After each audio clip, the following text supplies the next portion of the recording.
Hi, I'm Andrew Jacobson, Oboe professor at Colorado State University.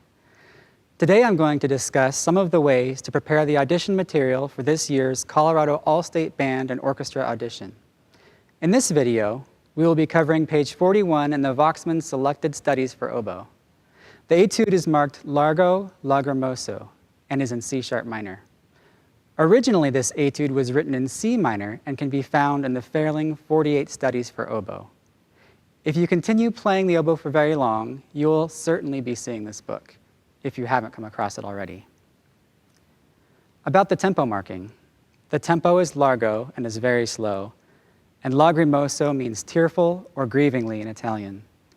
So from the very first note, set the mood. Before you even start, get a clear idea of what you want the music to sound like, and then begin playing only once it's filling your mind's ear.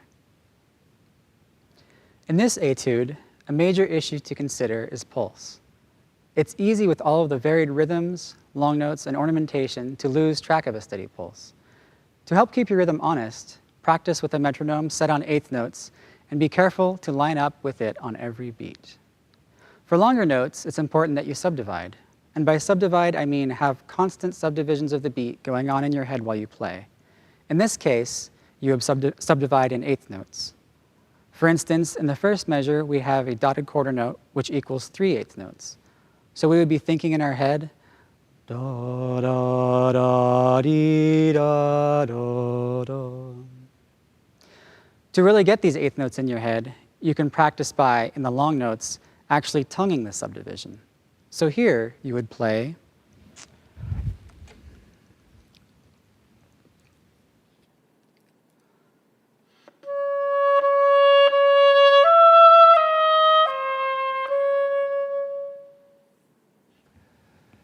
in general, when you come upon a dotted note, it's good to subdivide that note in the value of the shorter note that follows. For example, the first beat of the second measure. Here again, you can practice by re-articulating the 16th note subdivisions like this.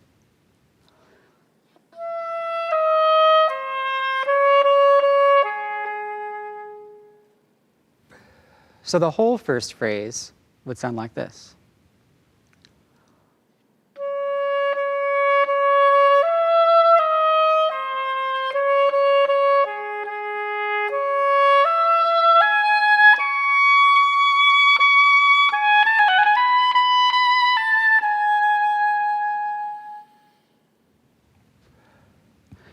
Subdivision is not only useful for maintaining accurate rhythm and pulse, but it also helps you pace your expression, your crescendos, your diminuendos.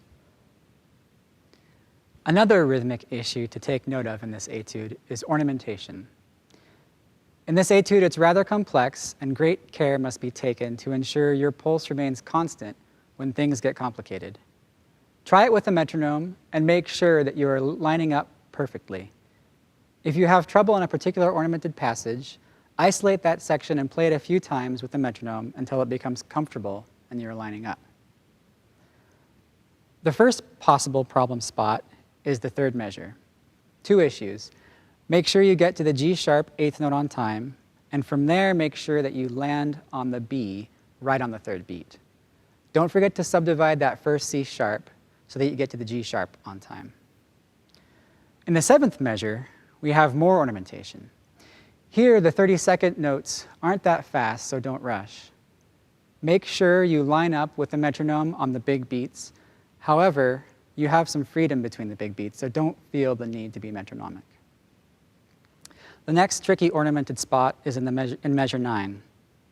You have a trill followed by a Nachschlag, which are those two grace notes you see that go to the C# in the next bar.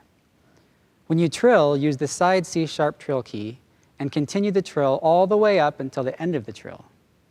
Make sure that you don't stop it, but keep going right up until the Nachschlag. And make sure that you land on that C# in the next measure right on time. A metronome is helpful here. This etude has a variety of articulations.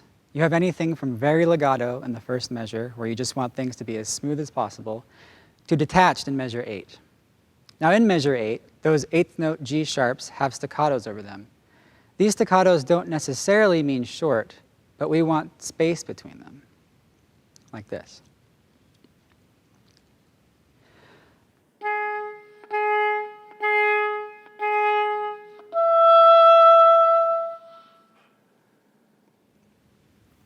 In measure 12, we have an interesting articulation. Here there are staccatos under a slur. Now these you'll tongue lightly, and they should sound like brush strokes, very connected.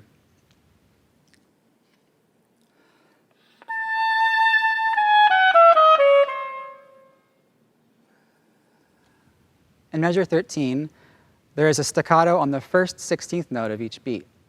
The purpose of these is to provide space between each group of 4 notes. Each group consists of the 2nd, 3rd, and 4th 16th note of each beat, and then arrives on the next beat to finish the group. I'll demonstrate, first exaggerating to show the groups, then as written.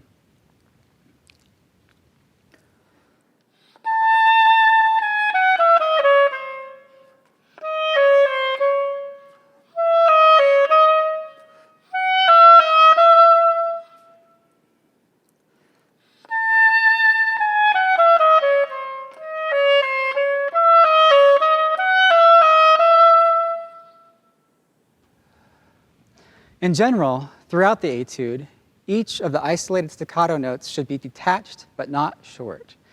Keep them within the style of the music. Thanks for listening, and good luck with your audition. Feel free to contact me with any questions.